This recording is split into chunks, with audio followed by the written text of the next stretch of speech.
जय श्री कृष्णा। परमात्मा से संबंध। एक बार एक पंडित ने एक दुकानदार के पास 500 रुपये रख दिए। उन्होंने सोचा कि जब मेरी बेटी की शादी होगी तो मैं ये पैसे ले लूँगा। कुछ सालों के बाद जब बेटी सयानी हो गई तो पंडित जी उस दुकानदार के पास गए, लेकिन दुकानदार ने नकार दिया और बोला, आपने कब मुझे पैसा दिया था? बताइए, क्या मैंने कुछ लिख कर दिया है? तो पंडित जी बोले, इस दुकानदार की इस हरकत से बहुत परेशान हो गए और बड़ी चिंता में डूब गए। फिर कुछ दिनों के बाद पंडित जी को याद आया कि क्यों न राजा से इस बारे में शिकायत कर दूं, ताकि वो कुछ फैसला कर दें और मेरा पैसा मेरी बेटी के विवाह के लिए मिल जाएगा। फिर पंडित जी राजा के पास पहुँचे और अपनी फरियाद सुनाई। राजा ने कहा, कल हमारी सवारी निकलेगी और तुम उस दुकानदार की दुकान के पास में ही खड़े रहना।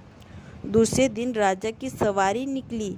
सभी लोगों ने फूल मालाएं पहनाई और किसी ने आरती उतारी। पंडित जी उसी दुकान के पास खड़े थे।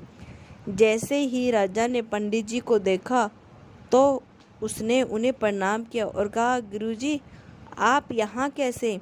आप तो हमारे गुरु हैं, आइए इस बग्गी में बैठ जाइए।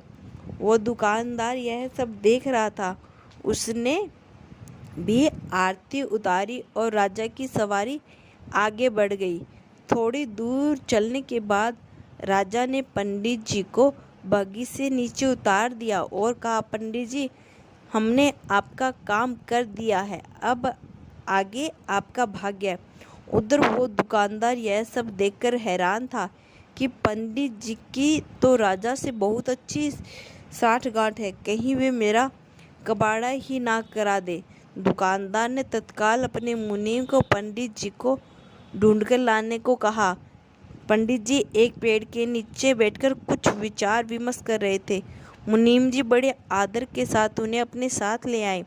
दुकानदार ने आते ही पंडित जी को प्रणाम किया और बोला, पंडित जी, मैंने काफ़ी मेहनत की और पुराने खाते को देखा तो पाया कि खाते में आपका 500 रुपये जमा है और पिछले 10 सालों में ब्याज के 12,000 रुपये भी हो गए हैं। पंडित जी, आपकी बेटी भी तो मेरी बेटी जैसी ही है, अतः 1,000 रुपये आप मेरी तरफ से ले जाइए और इसे बेटी की शादी में लगा दीजिए। इसी प्रकार उस दुकानदार ने पंडित जी को 13,500 रुपये देकर बड़े ही प्रेम के साथ विदा किया। तात्पर्य, जब मात्र एक राजा के साथ संबंध होने पर हमारी विपदा दूर हो जाती है, तो हम अगर इस दुनिया के राजा यानी दीनदयाल परमात्मा से अपना संबंध जोड़ ले तो हमें कोई भी समस्या, कठिनाई या फिर हमारे साथ किसी तरह का अन्याय का प्रश्न ही नहीं होता। जय श्री कृष्णा। अगर वीडियो पसंद आई हो तो लाइक एंड सब्सक्राइब जरूर करें।